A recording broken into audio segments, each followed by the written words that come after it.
Muito boa tarde, sejam bem-vindos ao programa Museus e Companhia. Um programa, como sabem, dedicado ao património em geral e especialmente aos museus, divulgando as suas coleções e atividades. Hoje estaremos à conversa com Gonçalo Magano, formado na área das ciências da arte, do património e da museologia, tendo ao longo do seu percurso profissional a oportunidade de colaborar em diferentes instituições museológicas e em distintos cargos e funções. Vamos, sobretudo, conhecer hoje o seu mais recente desafio, a Fundação Manuel Cargaleiro. Mensalmente, convidamos os ouvintes a conhecerem os segredos, os bastidores dos museus e, sobretudo, as pessoas que neles trabalham. O meu nome é Gonçalo Cardoso e já sabe, no terceiro sábado de cada mês, a partir das 18, e depois, na segunda-feira seguinte, teremos a reposição do programa Museus e Companhia a partir das 13. Até já!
Olá, Gonçalo Magano, bem-vindo a este programa e à ABC Portugal, à cidade de Orem, e obrigado por estares aqui connosco, vindo diretamente da cidade de Raiana de Castelo Branco. Olá, muito boa tarde, Gonçalo, obrigado pelo convite, é um prazer estar aqui presente e participar deste programa que tenho acompanhado na Rádio ABC Portugal. Muito obrigado, o prazer é nosso. Fizeste boa viagem? Excelente viagem, já estou habituado agora a fazer vários quilómetros com este último desafio na Fundação Manuel Cargaleiro e, portanto, foi com muito gosto que fizeste a viagem até aqui a Orem. Em Orem está-se bem e também se almoça muito bem, não é? Confessa lá, Gonçalo. Tenho que confessar que sim, tivemos um almoço fantástico. No restaurante que nos patrocina este programa, a Casa do Castelo. Exatamente, comi um arroz à valenciana como não comia há muito tempo, fomos muito bem servidos e bem acolhidos e, portanto, convido todos aqueles que passarem por Orem a visitar esta casa. Sim, senhor.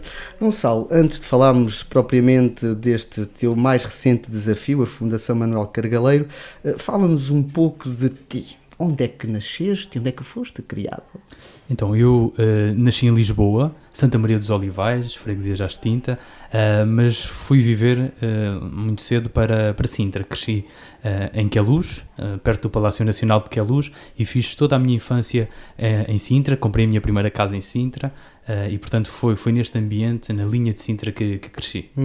Portanto, sempre muito rodeado de património. Então, junto do Palácio de Queluz, se calhar foi aí que se fez luz para ti, olhar para o património e para os museus. E, sem dúvida alguma, crescer em Sintra é um privilégio e estar rodeado de património e da natureza que abraça aquele património, mas também ter estudado em Lisboa. Eu fiz toda a minha formação académica e os meus primeiros desafios profissionais em Lisboa e, portanto, tive a sorte de crescer numa cidade rodeada de património, com uma produção artística muito interessante, com muita oferta cultural e acredito que vem daí também o bichinho dos museus e do património cultural. Sim, senhor. Portanto, fizeste o teu percurso escolar 12º, portanto, em artes visuais. Em artes visuais. E então, quando concorreste ao ensino superior, concorreste para que curso? Eu concorri para entrar em Ciências da Arte e do Património. Na altura, um curso que mostrava um pouco de História da Arte, um pouco de Conservação e Restauro e um pouco de Museologia, que eu com 17 anos não fazia a mínima ideia do que seria. Mas foi o meu primeiro passo na Faculdade de Belas Artes da Universidade de Lisboa. E gostaste do curso? Portanto, superou ou correspondeu às tuas expectativas? Eu acho que quando nós escolhemos uma formação aos 17, 18 anos, não temos bem a certeza ao que é que vamos, mas findos os 3 anos de formação eu gostei bastante, e gostei porque não é um curso que nos fecha saídas, pelo contrário, abre horizontes. Eu não me estava a obrigar a ser historiador, nem conservador-restaurador, nem museólogo, nem crítico de arte, estava a tirar uma formação que abria portas para várias opções, e quando acabei a licenciatura senti isso, que havia um mundo de opções a explorar, mas com uma certeza que queria trabalhar em património cultural. Uhum. Mas o património cultural é muito vasto. Tu tinhas algo em mente, algo específico dentro do património cultural, ou durante o curso sentiste logo uma atração para os museus ou para uma outra área? Eu, durante a licenciatura, sempre estive mais seduzido pela parte da conservação e restauro. O curso tinha uma componente de conservação e restauro muito interessante, com práticas de restauro, práticas laboratoriais, e portanto nos primeiros 2 anos estava interessado em prosseguir um mestrado em conservação e restauro. Mas a verdade é que no 3º ano temos as primeiras abordagens à museologia, e foi aí que me comecei a apaixonar por esta área dos museus, da gestão de coleções, do inventário, e de poder trabalhar a história materializada nos objetos que os museus guardam. Uhum. Nos museus, e há pouco falámos que estavas rodeado de museus, palácios, património. Lembras-te do primeiro museu que visitaste ou que te tenha marcado a infância? Eu diria que há um museu que era mandatório nas visitas no secundário e que me marcou, que é o Museu de História Natural, pertence à Universidade de Lisboa, e lembro de visitar, de ver os fósseis, de ver os animais, e todo um museu que nos fala sobre a relação do homem com a natureza e com o mundo, não é? Com a terra em si, e portanto todas estas coleções de caráter científico, mas também museológico, me atraíram bastante como jovem na altura. Eu creio que a primeira memória que tenho de andar num museu é exatamente, e quase como aquela museologia de gabinetes de curiosidade, com várias coisas expostas nos armários antigos. Tenho uns flashes, se calhar um pouco corrompidos pelo museu que já visitei, muito mais velho, mas eu creio que foi o primeiro museu que visitei ainda em ambiente escolar. Ali na rua da Escola Politécnica. No Príncipe Real. No Príncipe Real, que estou a confundir. Então, depois do curso, terminando o curso, que abria caminhos para um grande leque para enverdares por várias áreas, como é que foi então o teu percurso profissional? Eu tinha 2 certezas quando estava a acabar a licenciatura. A primeira era que queria seguir museologia, e portanto fui fazer o meu mestrado em museologia e museografia, porque era a área onde eu me queria especializar. Na Universidade também na Faculdade de Belas Artes, na Universidade de Lisboa, portanto fiz o percurso seguido. A segunda certeza que tinha era que queria começar a trabalhar, e sabia que o nosso setor não é um setor propriamente fácil de entrar e de começar a ganhar experiência, e portanto, ainda durante as ciências da arte e do património, comecei a aventurar-me em alguns projetos. A minha primeira experiência profissional foi como assistente de exposição no MUD. O MUD estava fechado, finalmente abriu portas agora, mas esteve fechado durante muitos anos, e existia um projeto que era o MUD Fora de Portas, o Museu do Design, para quem não o conhece, e portanto fiz assistência de exposição no MUD. Isto levou-me a fazer assistência de exposição, na altura, com uma empresa que fazia assim uma gestão destes ativos de assistentes de bilheteira, que eram as conhecidas hospedeiras de Portugal, e fui parar à Fundação Dom Luís, onde tive a oportunidade de trabalhar em vários equipamentos. Em Cascais, exatamente. Casa da História Escola Rego, Centro Cultural de Cascais, a Casa de Santa Maria, portanto, a Casa Verdade Faria, creio eu, o Museu da Música Portuguesa, e portanto fui aproximando-me de vários equipamentos culturais, sempre na perspectiva do técnico de loja, de bilheteira e de segurança às exposições, mas estava na licenciatura e era um primeiro passo para me aproximar das coleções. Certo. E depois dessa experiência? Eu, depois desta experiência de assistente de loja e de bilheteira, tive o primeiro salto realmente para o mundo dos museus, que foi um estágio que tive a oportunidade de fazer no Museu do Oriente, não na minha área do inventário e da museologia, mas dos serviços educativos. Portanto, a Fundação Oriente promovia, e acho que ainda promove, estágios de 9 meses na área educativa, e tive a oportunidade de integrar um museu com uma estrutura muito grande, com uma fundação muito bem construída e estável, e portanto consegui aventurar-me nessa área, e tive 9 meses de estágio no Museu do Oriente. é nesta altura que dou o salto para o Museu da Farmácia. Abro um segundo estágio no Museu da Farmácia, desta vez para inventário, e portanto o caminho estava a alinhar-se, eu estava estava a iniciar o meu mestrado em museologia, e portanto fez-me todo o sentido passar do Museu do Oriente para o Museu da Farmácia, onde depois fiz um percurso de 4 anos. E que trabalhaste de perto com um dos nossos convidados, o João Neto, não é? O diretor do Museu da Farmácia. E como é que foi então esse trabalho no Museu da Farmácia? O percurso no Museu da Farmácia foi extremamente impressionante, porque o Museu da Farmácia está dentro de uma estrutura grande, que algumas pessoas desconhecem no nosso setor, a Associação Nacional das Farmácias. É quase como um mundo empresarial e que tem muito carinho por este projeto museológico, pelo Museu da Farmácia. E eu entrava neste museu com alguma formação já, mas com pouca experiência, e portanto fiz o meu primeiro estágio, na altura muito acompanhado pelo Dr. João Neto, presidente da APOM e diretor do Museu da Farmácia, e fizemos um trabalho... Ele já esteve aqui 2 vezes neste programa, um enquanto presidente da APOM e outro, a APOM, Associação Portuguesa de Museologia, para os ouvintes, e também enquanto diretor do Museu da Farmácia. Sim. Exatamente, e aprendi muito com ele, com a equipa, com a doutora Paula Basso. Começámos a trabalhar o inventário e tive aqui um ano de consolidação de estágio. Depois, felizmente, surgiram novos projetos e novas oportunidades, e tive a oportunidade de começar a fazer mais coisas, a trabalhar na área da gestão da coleção, a apoiar nos projetos positivos, e nos últimos 2-3 anos no Museu da Farmácia tive a oportunidade de me tornar curador, ou seja, começar a assinar exposições, sempre em colaboração, obviamente, com a direção, e lançar os meus primeiros projetos positivos, os meus primeiros projetos de financiamento, como um projeto educativo que implementámos no Museu da Farmácia do Porto e que foi, na altura, financiado num orçamento participativo pela Junta de Freguesia de Ramalde, alguns projetos interessantes e que me aproximavam um bocadinho desta área da gestão cultural.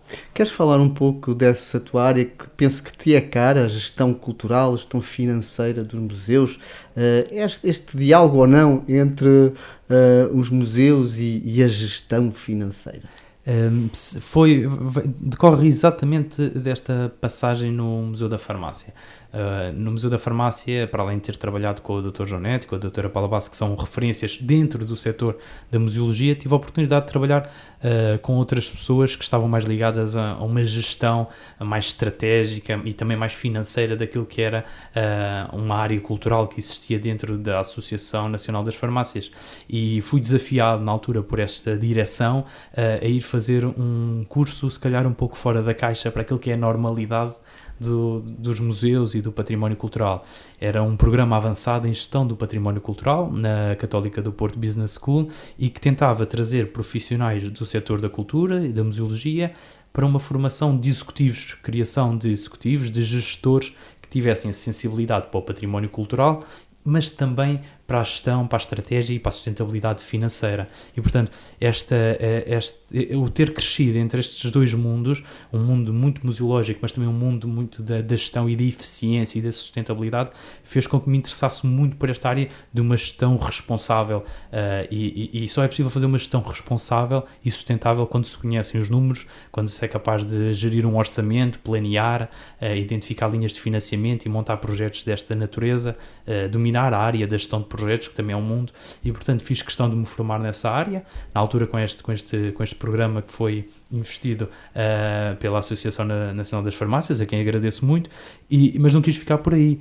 Avancei para uma segunda pós-graduação em Gestão de Empresas e Organizações, desta feita mesmo para consolidar os meus conhecimentos de gestão e casar a gestão com a museologia. E esse aspecto, tu sentes receptividade ao nível geral dos museus de Portugal a essa preocupação da gestão, conciliar os dois mundos? Acho que é um caminho muito longo a fazer em Portugal. Nós temos muitos bons profissionais a trabalhar no setor da museologia, mas temos muito boa gente preocupada com a gestão das coleções, com a conservação preventiva, com a investigação, com a educação, que são os pilares da museologia, bem sabemos, e também sei que na Lei Quadro Portuguesa dos Museus diz que os museus não são instrumentos financeiros, que não têm que ser lucrativos, não têm fins lucrativos, exatamente, mas ainda assim creio que existe alguma negligência naquilo que é a gestão sustentável sustentável e financeira dos museus, até porque não faz parte da formação académica de um museólogo ou de um conservador típico. Portanto, eu acredito que há um caminho a fazer, é um caminho que já foi feito muito no estrangeiro.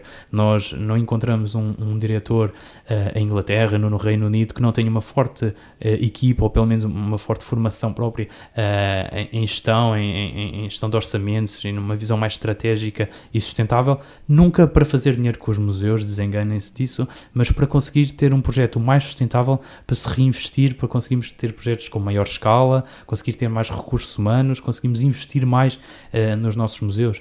Bem sabemos que faltam quadros nos museus portugueses, é um problema crónico no nosso setor, mas eu creio que se os nossos profissionais, e é esse o caminho que eu estou a tentar fazer e a construir, a começar, se os nossos profissionais se concentrarem também em adquirir algumas competências na área da gestão propriamente dita e não só da gestão museológica, creio que podemos aportar um verdadeiro valor aos nossos projetos museológicos com este sentido, sempre conseguir ter projetos mais sustentáveis para financiar aquilo que é o que nós gostamos, a conservação das coleções, a investigação, os projetos educativos e as exposições. Uhum.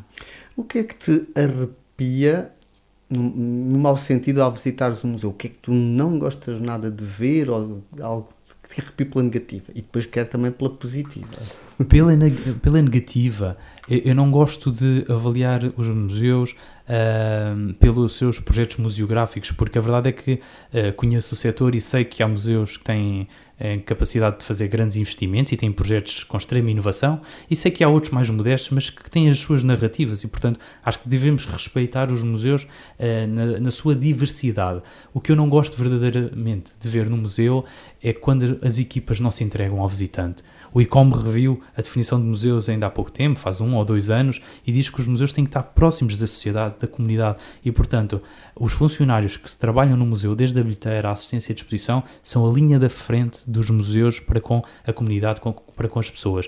E quando não temos profissionais que estejam motivados, felizes e disponíveis para se entregar ao visitante, a experiência museológica não corre bem. E, portanto, é um dos defeitos que eu vou apontando. Há alguns projetos museológicos que não são tão felizes e que não têm que ver com gestão financeira, com bons projetos museográficos ou com investimento. Tem que ver com formação dos recursos humanos. Então, o que arrepia pela positiva é isso mesmo, é a simpatia, é a forma do acolhimento com que dialoga com os visitantes. Exatamente. Ter bons recursos humanos a receber as pessoas nos museus faz toda a diferença e arrepia-me positivamente quando somos bem recebidos, porque nós gostamos de ser bem recebidos. Sim. E se gostamos de ser bem recebidos num restaurante, num hotel... Num hotel pode ser um hotel 6 estrelas. Exatamente. E se na recepção alguém não nos acolhe ou não são simpáticos, o hotel pode ter todas as condições e nós não gostamos, não é? E nos museus ainda é mais importante, porque o hotel pressupõe que aquele cliente passa uma vez de férias e que provavelmente não volta, tem uma rotatividade de mercado, isto já termos da gestão, muito maior. Mas quando estamos a falar de um museu, o museu quer-se próximo da comunidade e eu quero que a comunidade, que os residentes locais sintam o museu não como um espaço de visitação única, mas como um espaço de convivência. E, portanto, se eu tratar bem o meu visitante, especialmente aqueles que são da comunidade local, eu vou fazer com que o visitante esteja no museu, venha mais vezes ao museu e se sinta atraído por estar naquele espaço de conhecimento, de cultura e de fruição. Se eu não tratar bem o meu visitante, se as pessoas se aproximam e eu não me levanto para o receber, se não faço questão de fazer uma introdução ao espaço, eu não crio relação. E se eu não criar relação, as pessoas não voltam. Sim, senhor. Então, vamos voltar ao teu percurso profissional. Portanto, agora já me perdi onde é que tu ficaste. Exato. Eu estava no Museu da Farmácia, e pode exatamente. Ser muito interessante perceber aqui esta transição, porque eu do Museu da Farmácia adquiro a minha formação em gestão e depois tenho a oportunidade de ir trabalhar ainda dentro do setor do património cultural, mas para um projeto completamente diferente. Eu, na altura, estava a frequentar o meu programa avançado em gestão e conheci a doutora Catarina Valença Gonçalves, diretora-geral da Spira, que é uma empresa que desenvolve muitos projetos no setor do património cultural e que me desafiou a fazer a gestão de uma marca, a património.pt, que poderão facilmente encontrar online, e que era uma plataforma que já estava a celebrar 10 anos de existência, que divulgava periodicamente alguns conteúdos, portanto tinha a sua atividade, mas que existia o sonho que a marca poderia ser muito, muito mais. E eu entusiasmei muito com esta ideia, a ideia de poder pegar nos meus conhecimentos de gestão e gerir uma marca de comunicação que se queria que fosse sustentável, mas que também contribuísse para o setor. E foi assim que começámos a lançar ofertas formativas. Hoje a Património.pt tem uma série de cursos breves que ajudam a formar profissionais, e com a Património.pt veio outro dos projetos que eu estou a fazer a gestão até aos dias de hoje, que são os Prémios Património Ibérico, uma iniciativa que pretende premiar o que de melhor se faz em Portugal no setor do património cultural. Só Portugal? Portugal e Espanha. Espanha, exatamente. Ibérico. Sim, senhor, um grande desafio. Antes do último desafio tiveste um outro, não é? Exatamente. Conversávamos ao almoço que durante a minha passagem por este mundo mais de gestão cultural e de projetos culturais, como a Património.pt, comecei a sentir alguma saudade de voltar àquilo que era a minha formação académica de base, a museologia, e na altura vi um anúncio do Exército à procura de um oficial militar para ir para a Direção de História e Cultura Militar. Que não eras militar. E não era militar, mas fiquei muito interessado na vaga, percebi o que era a Direção de História e Cultura Militar, um organismo que gera 7 museus militares e 30 coleções visitáveis dispersas por todo o território, e lancei-me a esta candidatura, fiz a entrevista, fui selecionado, mas havia aqui uma contrapartida. Tinha que fazer formação militar, tinha que me tornar militar, e, portanto, antes de iniciar funções na Direção de História e Cultura Militar, fui fazer 6 meses de recruta, primeiro uma recruta e depois uma formação de oficiais em Mafra, num convento também histórico, onde me formei como militar, mas foi aquilo que me permitiu depois integrar a chefia da repartição de museus dentro da Direção de História e Cultura Militar. Um grande desafio, um mundo, não é? Um mundo desse património militar. Exatamente, e para os nossos ouvintes que podem desconhecer esta estrutura, é imaginarem uma pequena DGPC, a Direção-Geral de Património Cultural, ou agora Museus e Monumentos, ou seja, um pequeno organismo central, mas que coordena, ou que tenta coordenar de forma integrada vários museus, cada um com as suas estruturas e com as suas direções. Mas esta Direção de História e Cultura Militar tinha que definir um pensamento estratégico, uma linha de ação estratégica para o património cultural do Exército e para os seus museus, e eu entusiasmei-me com esse projeto porque juntava a museologia, voltava à casa, à minha área de formação, e é isso que eu me sinto hoje. Sim, sou um gestor, mas em primeiro lugar sou um museólogo, mas também trazia muito esta visão de gestor, de poder pensar estrategicamente como é que se otimizava os recursos dos nossos museus militares, como é que se criavam sinergias, como é que se criavam projetos que pudessem extravasar aquilo que era a dimensão territorial dos museus. E foram 3 anos na Direção de História e Cultura Militar muito entusiasmantes, onde consegui, com os meus colegas e camaradas, dar o pontapé de saída a alguns projetos, alguns que vão começar a ver a luz do dia nos próximos meses, e olho para trás com alguma saudade, porque foram 3 anos de projetos muito, muito felizes. E tinham pessoas com formação nesta área, portanto, nesses polos, nesses museus de toda a área que tudo... Sim, é um misto. A estrutura dos museus militares e da Direção de História e Cultura Militar é composta, em primeiro lugar, por militares, portanto estamos a falar de militares de carreira que não têm formação na área do património cultural na sua maioria, mas depois encontramos também alguns que já, oficiais superiores, que decidiram fazer formação na área da museologia e do património e, portanto, já começaram a ter essa competência. E depois técnicos civis, portanto existiam também técnicos superiores, os conhecidos técnicos superiores da função pública, que integram estas estruturas de missão destes museus militares e que também trazem aqui alguma ciência e algum know-how à gestão destes museus. Muito bem. Entretanto, vamos entrar no tema, não é, deste mais recente desafio, que é a direção da Fundação Manuel Cargaleiro, mas sobre isso vamos falar logo após o período comercial. Até já.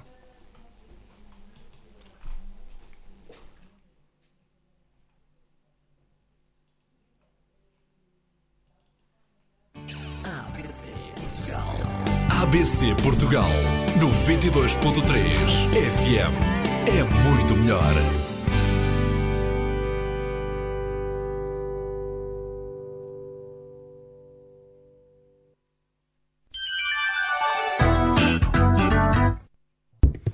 Procura um lugar para almoçar com a família que seja agradável, com requinte e conforto? Bem no coração da Vila Medieval de Orém, encontra a Casa do Castelo. Venha conhecer o nosso espaço, deliciosos pratos, onde se combina produtos nobres e simples com o sabor do nosso chefe, que transforma cada prato numa experiência gastronómica inesquecível.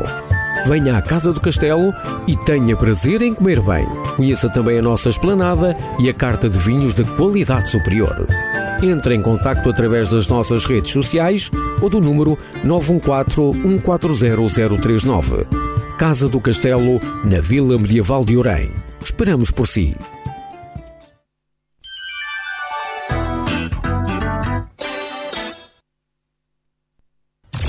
ABC Portugal 92.3. ABC Portugal 92.3 FM. É muito melhor. Muito boa tarde, voltamos à conversa com o nosso convidado especial desta tarde, Gonçalo Magano, diretor da Fundação Manuel Cargaleiro. Gonçalo, tínhamos na primeira parte falado do teu percurso profissional e tinhas abraçado um projeto durante 3 anos, militar, não é? Exatamente. E como é que surgiu este projeto? Estavas muito bem no teu trabalho, sossegadito, o que é que aconteceu? Exatamente, não estava à procura de trabalho, estava muito feliz e concretizado, aliás, com muitos projetos em mãos, alguns dos quais continuo a fazer o acompanhamento e a apoiar o Exército, e recebi o desafio de me candidatar a este cargo de diretor da Fundação Manuel Cargaleiro. É peculiar e se calhar é interessante partilhar com os nossos ouvintes, porque não é muito comum no setor do património cultural existirem empresas de recrutamento de executivos a trabalhar e identificar quadros, mas foi isso que aconteceu da forma mais profissional possível. O Conselho de Administração encontrou uma empresa para encontrar um executivo e era importante encontrar alguém com formação na área do património cultural e lá está, também na área da gestão. Fui convidado, fiz todo um percurso de entrevistas com o Conselho de Administração e com a empresa e depois recebi a notícia de que viria trabalhar para Castelo Branco e queria abraçar este desafio de ser diretor da Fundação Manuel Cargaleiro numa nova fase da vida da Fundação.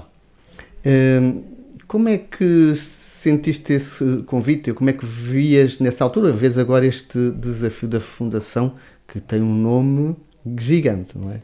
É uma responsabilidade muito grande. Eu fiquei muito entusiasmado quando recebi o desafio e fiquei extremamente satisfeito por ser um desafio que responda àquilo que são as minhas 2 formações profissionais e a minha visão para o setor do património cultural. Um desafio onde eu pudesse ter a minha vertente museólogo muito ativa, como diretor da Fundação, a gerir uma coleção belíssima do mestre Cargaleiro, na sua vertente de autor, mas também de colecionador e de uma direção artística do seu Museu Cargaleiro, mas um desafio onde seria preciso também ter competências na área da gestão para fazer a gestão daquilo que são os projetos que se querem da Fundação. E um desafio muito grande, porque a Fundação fez este ano, a Fundação é de 90, portanto estamos a falar de 35 anos de existência da Fundação, 34 dos quais sobre a direção, a presidência do mestre Manuel Cargaleiro. Portanto, eu sou o primeiro diretor da Fundação após o falecimento do mestre e é uma grande responsabilidade abraçar este desafio e esta visão, a implementação desta nova visão para a Fundação depois do mestre, que deixou muito caminho feito, muitas portas abertas, mas também muitos sonhos para a Fundação. Portanto, não resides em Castelo Branco, na verdade, não é de longe, e como é que viste esse desafio de teres que deslocar ou estar algum tempo no Museu da Fundação, que está localizado na cidade de Raiana de Castelo Branco? Eu fiquei, no início fiquei um pouco apreensivo. A verdade é que eu conhecia Castelo Branco, conhecia o Museu Cargaleiro, mas não conhecia a dinâmica da cidade e, portanto, fiquei um pouco apreensivo de perceber como é que seria a dinâmica, mas lá está, o projeto da Fundação é mais do que o Museu Cargaleiro, daí que eu esteja em Castelo Branco 2-3 dias por semana para assegurar aquilo que é a gestão local do museu, mas a Fundação quer-se cada vez mais com uma dimensão e com uma visibilidade nacional, e é esse o motivo pelo qual eu não estou sempre na sede da Fundação, no Museu Cargaleiro, porque a Fundação está a empreender projetos de natureza nacional e de forma descentralizada. Neste caso não é o descentralizar de Lisboa, é o descentralizar de Castelo Branco, e portanto faz sentido que não esteja sempre em Castelo Branco, mas comecei a ir a Castelo Branco com muita recorrência, portanto, desde o início do ano que vou a Castelo Branco 2-3 vezes por semana, e agora sinto a cidade muito como minha. Conheço a dinâmica cultural da cidade, conheço os agentes culturais e políticos, e tenho-me apaixonado por Castelo Branco e por uma cidade que é belíssima e que tem um potencial cultural enorme por explorar. Tinhas visitado o museu enquanto um visitante comum, não é? Apreciador da arte. Na altura, provavelmente nunca pensarias vir a ser diretor desse espaço. Como é que foi o primeiro dia? Chegares lá com novas funções? É curioso porque eu chego a Castelo Branco como alguém que vem de fora, portanto eu sou de Lisboa, resido no Montijo. Castelo Branco é grande em termos de área territorial e até em termos de população, estamos a falar na ordem dos 50 mil habitantes, e foram buscar alguém que não estava em Castelo Branco, portanto era um agente na cidade que não conhecia os players, os stakeholders da cidade, e portanto existia um período de adaptação, mas eu fui extremamente bem recebido, quer pelas equipas do Museu Cargaleiro. Temos profissionais que trabalham há 20 anos, há 18 anos, há 15 anos, temos pessoas que estão lá desde o início e que eram acarinhadas pelo mestre e que têm sido estimadas também por mim, porque são parte da equipa, mas também fui extremamente bem recebido por aquilo que são os nossos parceiros locais, nomeadamente pela Câmara Municipal de Castelo Branco, que é um dos grandes parceiros da Fundação neste projeto do Museu Cargaleiro. Porque os edifícios são da Câmara Municipal, a coleção é da Fundação. Exatamente. O protocolo que foi feito há 20 anos, há 25 anos, foi um acordo de trazer para Castelo Branco uma coleção belíssima do mestre Manuel Cargaleiro. Estamos a falar de mais de 10 mil objetos artísticos, e o município providenciar as obras num edifício que pudesse receber esta coleção. E, portanto, depois o que acontece é que existe uma gestão compartilhada entre a Fundação Manuel Cargaleiro e o município de Castelo Branco do Museu Cargaleiro, onde existem quadros de recursos humanos da Fundação e do município e da sua empresa municipal, e há uma gestão integrada e feliz daquele que é o investimento de cada instituição para o sucesso do Museu Cargaleiro. Voltando àquela fase do acolhimento, de seres bem recebido, eu lembro quando estive em Castelo Branco, que me disseram logo, olha, que aqui em Castelo Branco há 3 estações do ano. E eu, 3 estações do ano. 3 estações, então. Há o inverno, há o verão e há a estação de comboio. Porque lá está, são extremos, não é? É muito quente, muito frio, e depois há a estação de comboio, não há outono nem primavera. E há uma expressão que me ficou, não sei se já deste conta ou se já estás inculturado, e se em vez de dizeres obrigado, dizes bem-aja. Curiosamente, eu já dizia bem-aja antes de passar por Castelo Branco, sempre gostei, porque acho que é uma expressão extremamente simpática e que auguria algo de bom para o resto do dia, mas de facto vão-se apanhando alguns jeitos de Castelo Branco, e o bem-aja faz parte. É muito bonito, é mais sentido, e é comum, tanto vamos a um supermercado, a um café, o funcionário diz bem-aja. Exatamente. Em vez do obrigado. Fala-nos um pouco do museu. Agora, enquanto um visitante chega ao museu, o que é que ele vai encontrar? O visitante chega ao Museu Cargaleiro e depara-se com um museu que está repartido em 2 edifícios. Temos um edifício mais histórico, o Solar dos Cavaleiros, que serviu como casa de recolhimento e que foi renovado para receber o primeiro Museu Cargaleiro, que celebrou este ano 20 anos. Portanto, neste primeiro edifício o que temos é uma coleção de cerâmica típica aqui de Castelo Branco, da Beira Baixa, que é os pratos ratinhos, como eram conhecidos e acariciados pelo mestre Cargaleiro.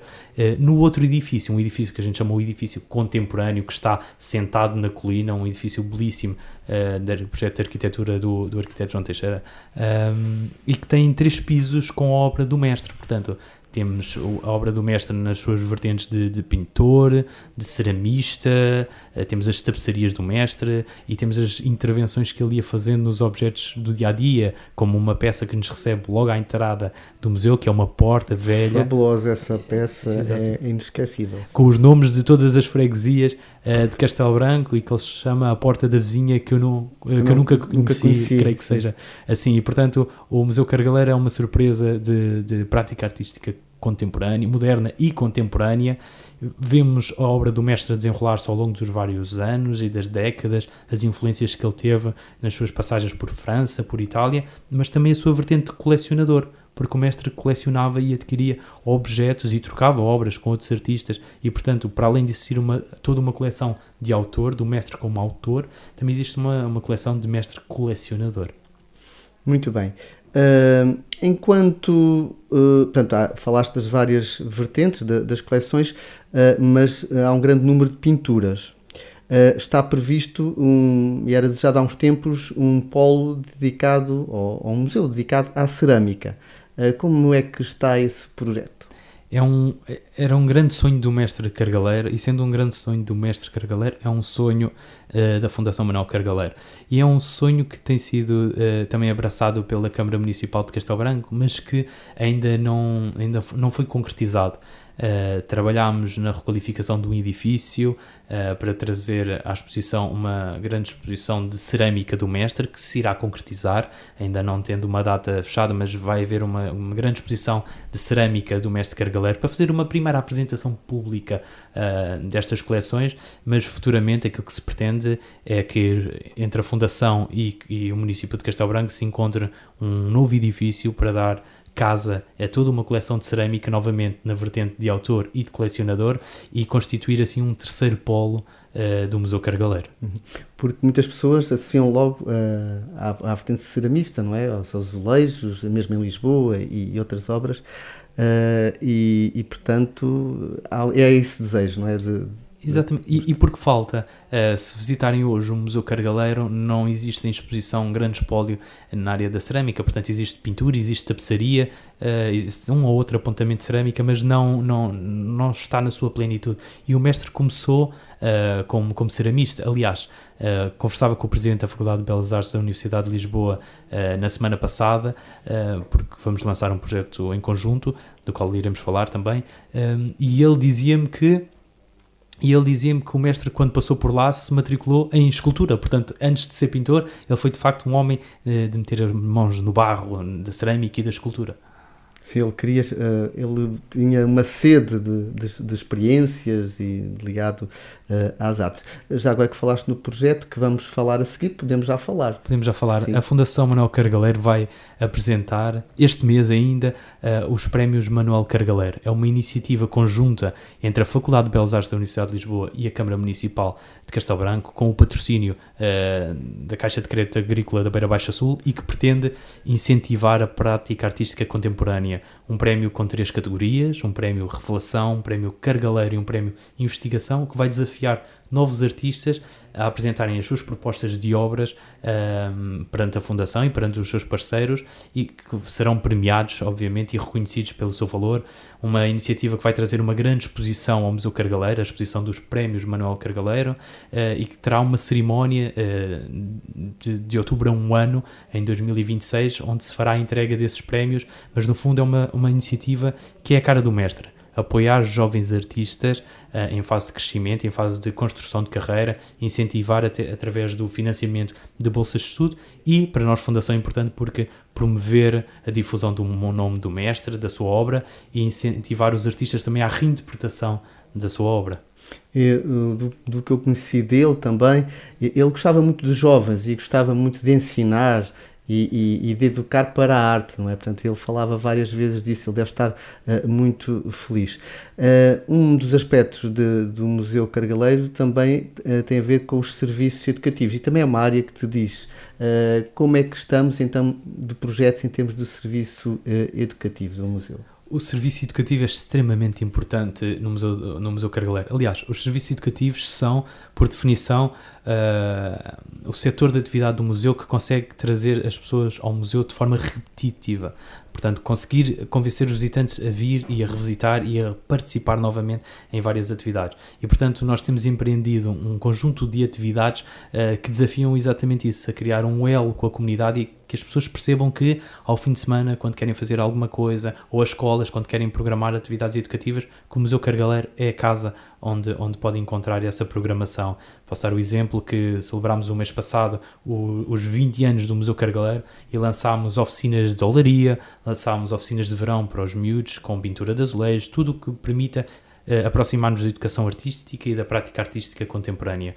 Colocar os meninos a trabalhar, a mexer nos materiais, a conhecer as técnicas, a arriscarem-se a desenhar e, portanto, a fazer todo um conjunto de atividades de serviço educativo que as aproxime da arte.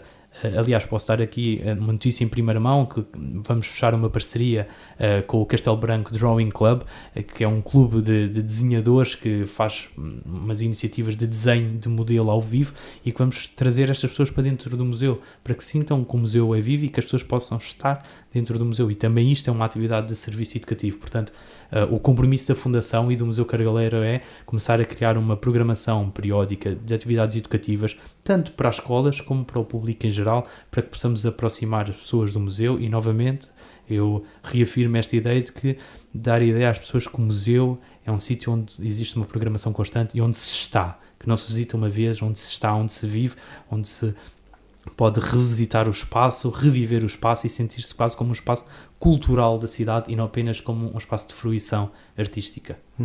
Também a ligação ao teatro, do que eu estive a pesquisar no Facebook da Fundação.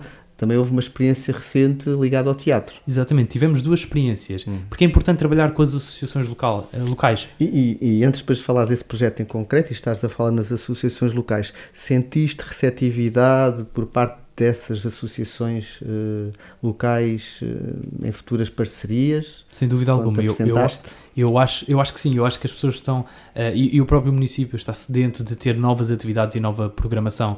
Nós lançámos 2 teatros, tivemos um teatro com um grupo de teatro que são o Extramédia e fizemos uma visita teatral ao longo do museu, portanto, esgotada. Portanto, nós percebemos que também a comunidade, o público em Castelo Branco está muito interessado e ansioso de ter este tipo de iniciativas. E depois tivemos um teatro também com a Associação Vatão, aí um teatro estanque, ou seja, num só espaço do museu, onde as pessoas se sentaram no chão e tiveram a oportunidade de estar a ver um teatro que se chamava Afinal Tu e Eu Também Somos um Museu. Mas trazer o trabalho destas associações, destes artistas, como foi o caso da Roda do Oleiro, trazer os agentes territoriais do setor da cultura para dentro do Museu Cargaleiro também é uma das nossas missões. E o diálogo com outras unidades museológicas, outros espaços museológicos da cidade? Esse é um trabalho que ainda não começámos a empreender, mas que está calendarizado para o futuro. Aliás, reúne muito frequentemente com a chefe de divisão dos museus em Castelo Branco, porque nos é importante perceber quais são as sinergias possíveis com os museus com os quais partilhamos território, o Centro de Cultura Contemporânea, o Centro Interpretativo do Bordado. Portanto, perceber como é que conseguimos criar uma rede de projetos que possam ser sinérgicos e possam trazer os públicos de uns museus para os outros. Até à data, este ano, ainda não temos nenhum projeto consolidado, mas estamos já a desenhar propostas para que em 2026 possamos criar esta rede integrada de museus de Castelo Branco. E em termos de também o aspecto musical, Castelo Branco tem um grande potencial, tem a Escola Superior de Música e o Conservatório. Está previsto alguma parceria? Nós temos um protocolo com o Conservatório em Castelo Branco. Aliás, ainda já este ano conseguimos receber 2 provas de finais de 2 alunas de guitarra clássica. Portanto, o Conservatório serve-se dos espaços do museu para fazer parte das suas audições, que são concertos, e são belíssimos porque não só os alunos vêm fazer a sua prova final no espaço museológico e cultural, mas também os visitantes têm a oportunidade de ver uma prova ao vivo e, portanto, novamente é tornar o museu vivo, trazer programação e, sem dúvida alguma, que os apontamentos musicais e estes concertos serão mais um chamariz para as pessoas virem visitar o Museu Cargaleiro e estarem. Exposições temporárias? Sem dúvida alguma. Neste momento, interessa-nos começar a pensar no centenário do Mestre Cargaleiro. O Mestre faria 100 anos em 2027, em março de 2027, portanto estamos a começar a empreender esforços para repensar todo o projeto expositivo do museu. Faz sentido criar um espaço biográfico para o Mestre dentro do museu, agora que o Mestre já não está entre nós, e portanto dar a conhecer quem foi o Mestre. Faz sentido revitalizar um pouco o projeto expositivo, que embora seja belíssimo, já tem alguns anos, e faz sentido começar a empreender uma programação de exposições já pensada para ir difundindo a obra do Mestre em Castelo Branco, mas também fora de Castelo Branco. Posso dar o exemplo da última colaboração com a Câmara Municipal do Seixal, uma exposição que se chama O Infinito Lugar da Cor, que inaugurou na Oficina de Artes Manuel Cargaleiro, e que foi um projeto em parceria com a Fundação Manuel Cargaleiro. Portanto, Porque a Câmara de Seixal tem um espaço. Exatamente, a Câmara de Seixal tem um espaço chamado Oficina de Artes Manuel Cargaleiro e, portanto, faz-nos sentido aproximar-nos destas instituições e, como a coleção é tão vasta, desenhar uma programação de exposições temporárias que esteja no Museu Cargaleiro, mas que possa ir a vários municípios e a vários equipamentos museológicos, no fundo para levar o nome e a obra do mestre a todo o território nacional e internacional. Bem merece, bem merece. Falaste na reprogramação do museu. Estão previstos, ou podes dar a tua opinião, para aqui pode não servir, mas no geral, a utilização de recursos multimédias em museus? Eu acho que os recursos multimédia em museus podem ser interessantes, mas depende do tipo de coleções. Quando estamos a falar de uma coleção como a nossa coleção, uma coleção de arte moderna e contemporânea, quer-se um espaço expositivo muito, muito clean, muito limpo, muito espaço de fruição, e não sei se a tecnologia poderá aportar muito valor a esta experiência expositiva no domínio físico. Se me falarem em QR codes, sites de apoio, audioguias, aí acredito que sim, e que a tecnologia tem um papel preponderante na experiência e na visitação. Agora, a integração da tecnologia fisicamente no espaço expositivo, tenho algumas dúvidas no que concerne a espaços de arte contemporânea. O mesmo não acho se estivermos a falar de coleções mais de objetos museológicos, coleções mais etnográficas, porque aí sim acredito que a tecnologia pode fazer de ponte à interpretação, e a verdade é que os museus são espaços onde se quer contar histórias, narrativas, e a tecnologia pode ser um facilitador dessa comunicação, especialmente com os mais jovens. Agora é preciso ter atenção, porque o investimento em tecnologia requer manutenção a longo prazo. E o que vemos, infelizmente, em muitos museus é que existe um grande investimento e depois não existe capacidade de manutenção, e é possível construir excelentes narrativas sem recurso à tecnologia. É verdade, ia dizer mesmo isso, por isso é que fiz esta pergunta, porque infelizmente vamos a museus e acabamos, mesmo estando a funcionar, eu por mim às vezes passa-me ao lado, não vejo tantas pessoas assim a consultarem, ou então quando quer consultar está bloqueado, não funciona, fora de serviço, lá está, porque depois não há uma maneira, técnicos a tempo inteiro ou que vão rapidamente solucionar essa avaria. Em termos destes novos desafios e projetos, e poderás falar dos teus projetos para a Fundação, além dos que já falaste, é muito importante os quadros de pessoal. Sem dúvida alguma. E temos estudado com o município o reforço dos quadros de pessoal do museu, mas isto é um problema à escala nacional. Nós sabemos que existe falta de recursos humanos nos nossos museus, e, portanto, nada se faz em termos de conservação, de investigação. Quando o museu está escasso em recursos humanos, o museu cumpre uma das suas funções museológicas explanada na Lei Quadro Portuguesa dos Museus, que é o estar aberto, o acesso público, mas falta tudo o resto, falta a conservação, a inventariação, a investigação. Existe todo um mundo de funções e de tarefas para as quais são precisas equipas e que não estão a ser realizadas em muitos museus pela falta de quadros. Bem sei que os recursos humanos, e quem vem da gestão percebe isto, são o que se chamam custos fixos, e os custos fixos são o que mais pesa nas instituições. Portanto, eu creio que existe um caminho, lá está, e voltamos à sustentabilidade financeira e económica dos museus, que permita também fazer um investimento em mais recursos humanos para que possamos cumprir melhor as nossas missões. Uhum. Há pouco falaste de todas as atividades e que têm por objetivo a comunidade estar próxima do museu, que é essencial. Do pouco tempo que estás lá, tu tens a percepção que os albicastrenses reconhecem o museu, visitam o museu, que têm orgulho de terem um museu de Cargaleiro na sua cidade, ou ainda não tiveste? Eu tenho a percepção que o Museu Cargaleiro é a instituição mais reconhecida no setor cultural na cidade, sem dúvida alguma. É muito respeitada e muito considerada. Portanto, eu acho que existe um orgulho dos albicastrenses em ter um museu cargaleiro na cidade, e só faz sentido desta forma porque é de facto um nome e uma coleção brilhante. Sinto muita receptividade e muito orgulho da comunidade nas atividades educativas que fazemos. Nós sempre que realizamos um projeto educativo, uma oficina, um ateliê, recebemos dezenas de e-mails a agradecer o investimento no projeto educativo. Temos listas de espera para as nossas atividades, isto no que concerne a atividades para famílias e para crianças. Acho que há um espaço e um caminho a fazer no que toca a conquistar os adultos, aí sim. Uhum. Em termos de arte pública, em Castelo Branco há alguns exemplos de azulejos e de trabalhos de Manuel Cargaleiro, mas não só. Há Castelo Branco e em Lisboa e outras partes.